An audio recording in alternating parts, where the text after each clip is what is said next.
jump right into the land of dawn. Smash them. Oh man, I'm excited for this one. I like both team compositions like I mentioned, but at the same time, when will Rival be able to get to that point where Hayabusa needs to be to get those shadow kills off and just work around that? Again, 5-man rotation is going to be strong for them.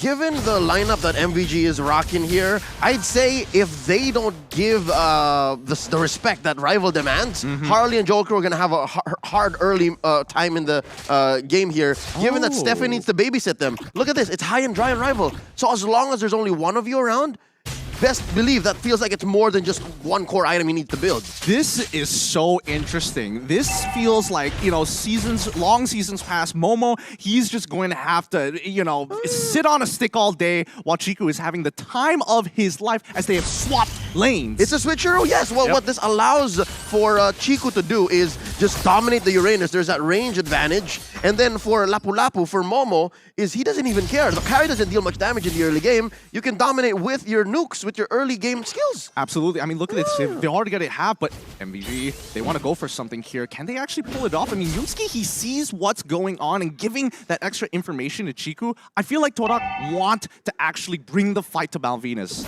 So I'm wondering how this is going to work, but here in the mid lane already, a shadow kill committed. No kill, though, for either team. Back to my question here. Is this as actually valuable to give Momo that gold lane and allow Lapu Lapu to get those items faster, and then you have Chico here in the XP lane? It's on condition, right? Yeah, it's less about the items that they get and more of the interaction with the heroes and how they scale up into the mid game. Oh, beautiful first blood here. And I mean, look at that. The entire gold trail has been ripped off by Chiku guys itself instantly. This is what I'm talking about. The tempo, you're going to keep on pushing it and forcing these movements from Malvinas Gaming so they at least have some form of control. Yeah. I mean, first turtle of the game, they do have that advantage. Let's see if they can zone him out pretty well here. Steffi has to get out of there too. It's just going to go over the hands of Rival. And this is the thing, right? Hayabusa with an early kill sets you up for that first easy turtle take. This is huge already for them. I feel like Malvinas Gaming was expecting Todak to play slow, but with the lane swap and how fast they're shredding down these neutral objectives as well as turrets, I think Malvinas Gaming really need to rethink their plan. It's a very fundamental approach to the game. It was less about building items and more of, this hero's not going to do anything to me. Let me just take advantage of this. And look at this.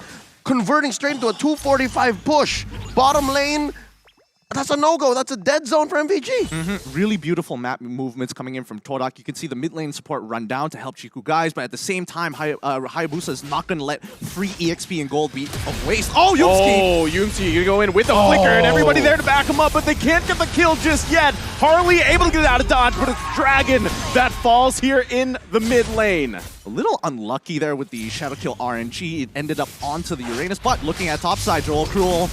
Joel Crew gonna try to get out. There's the flicker in with the kick as well. Chiku guys gonna fall here. Joel Crew picking up a kill. Yep, fight started and it was Chico guys was actually ahead, right? Both on EXP and on gold, but they had the man advantage. MVG, they were just much, much faster. This is what I was talking about. If Steffi can hide in the right bushes, he can actually catch off guard TDK and maybe shrink this early gold lead. 1.5 in under 4 minutes, that's actually pretty big. Yeah, no, I think it's just the foreshadowing that Steffi foresaw. It's like, okay, you broke a tier 1, where's the next move you're going to make? You are going to have to run through the river or walk through the lane to get to that top side of the map. Oh, fully stacked here. Steffi gonna get taken out right away with a shadow kill to follow up. Forcing Harley out here with wings by wings, but another kill going in the hands of Todak. And now here's another concept that we have to understand. MVG, Steffi, he has so much to deal with, right? He has to protect both Harley and Joel Crew, and now Joel Crew's down. Yeah, there's nothing you can do to get out of that one. So now, you have to consider, yes, he can find these ambushes, but where does that leave him? He might be trying to do too much. He's getting overloaded now. Yeah, I think right now MVG, they're not entirely sure how they should take, what approach they should take with Todak, because even though topside ticket is already broken, you can see that Hayabusa and Lapu Lapu taking the initiative to hover around the turtle in case Malvinas Gaming doesn't touch it. Yep, so this is Todak's game so far. The first 5 minutes, almost 4K ahead. It's Todak who's making the decisions, and MVG just following their pace. Okay, Leo, I think we need to talk about win conditions here, right? Because Malvinas Gaming, it feels like towards the later half, is going to have a bit of an advantage. Yes, but only if they can stop the initial TDK ambush. Like, it's TDK who's saying, we do this, what do you do next? They have to bait out those ults first. That's how it's going to happen in the late game. All right, it's about team fighting with 4K lead. Hopefully Malvinas Gaming, they don't lose their mid-turn, because with that, at least they have some form of safety moving around in their jungle.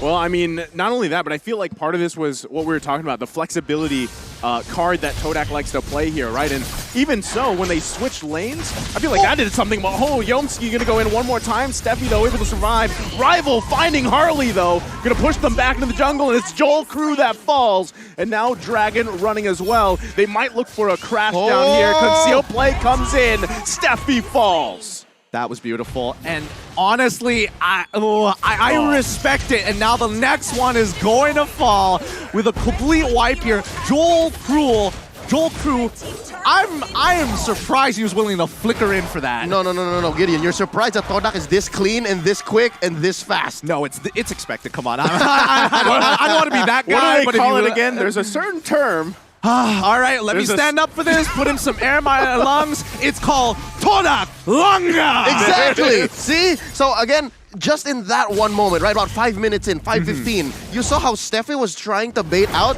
the Divine Judgment.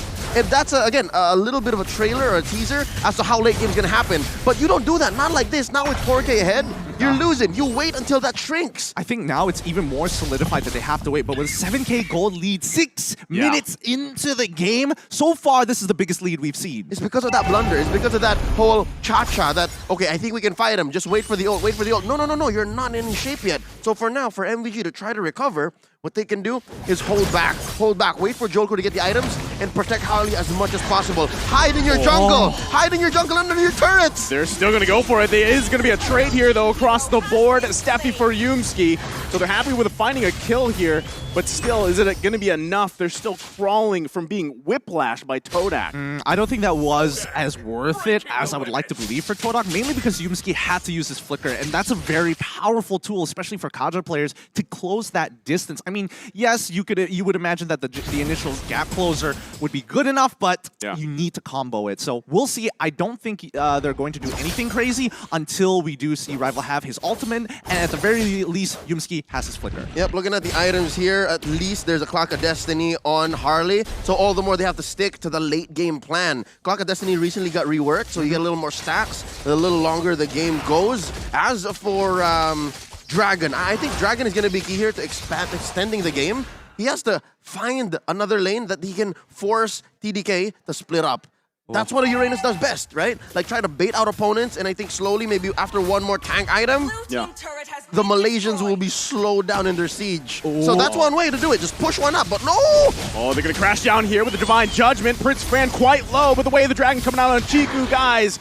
But meanwhile, Moon able to get his own. Harley falls. They're chasing back the Shadow Kill. Takes out Steffi, and it's 4 that fall for MVG. Beautifully played by Momo, able to cancel that Feather and Airstrike, really putting the pressure on Malvinas right now, and Dragon unable to get into the fight in time to slow down the front line of Todak. Yeah, no, and I think he used the flicker just to finish one hero off. The cancel was already done. It's like, I have my killer instinct, dude. I just need to flicker in. And now they're going to convert straight up into a turret.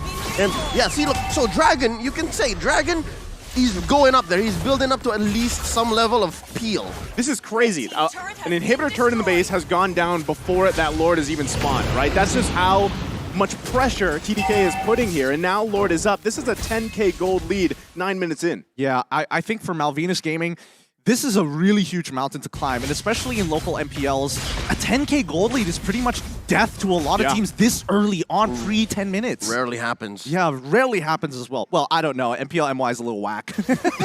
Well, that's why. That's why it explains how Todak is just through the roof now. Look, even Yumski deals more damage than Harley. I'm surprised that Moon is topping the charts. He's kind of killing it. It's terrifying. AoE, it's terrifying. No. He's in everybody's faces, right?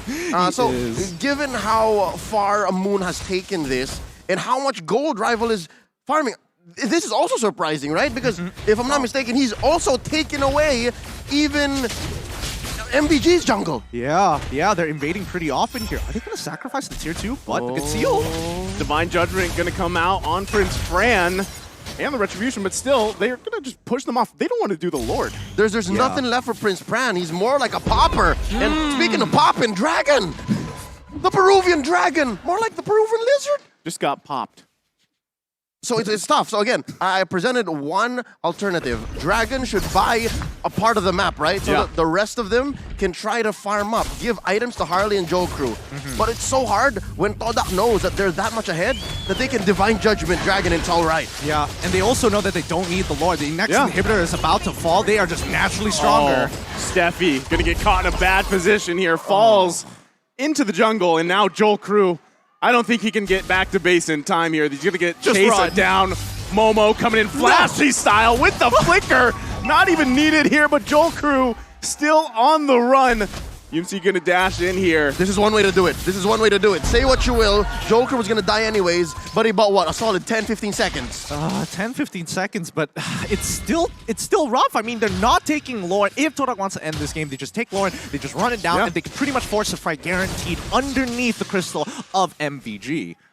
I'm looking at a threshold of maybe 15 minutes. If MVG can at least try to conserve themselves and stay alive up until 15 minutes, have at least maybe one more core item on Harley and Joe Crew, maybe.